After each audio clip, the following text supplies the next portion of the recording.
Mold has been uncomfortably high this year. Today's count, 3,441 parts per million. That's a lot. We ask you if you were suffering on our KXAN Austin News Facebook page today, and as you can imagine, a lot of you had something to say about it. Brad Askins told us, quote, if suffering means chest congestion, slightly stuffy nose, and coughing, then yes. And Ashley Rubio writes, my son had to stay home from school today. Allergies led to sinus infection, and now he has a fever. These allergies are ridiculous. KXAN's Natalie Stoll is live in Central Austin with why the season is so much worse than last year. Natalie?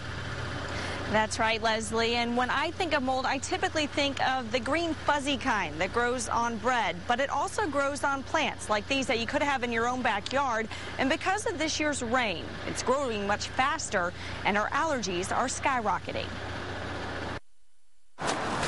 Along the Shoal Creek Trail, There's a pumpkin in the back. 3-year-old Noah and his father Eric waited out the rain in their car. The summer showers help break the heat, but they're also making Noah's allergies worse. From the time we got back into town, we just noticed that he started having a runny nose pretty often.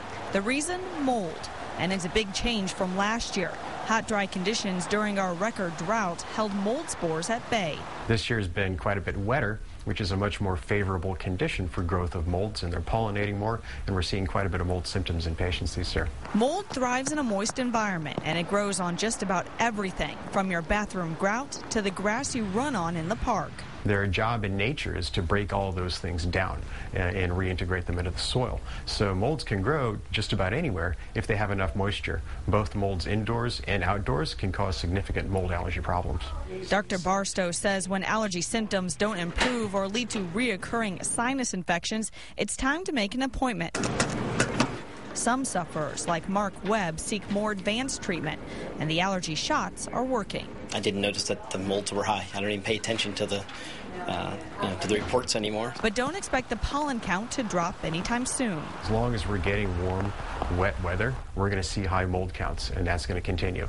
As the weather starts to cool off, as the humidity drops down, then we typically start to see the mold counts go down.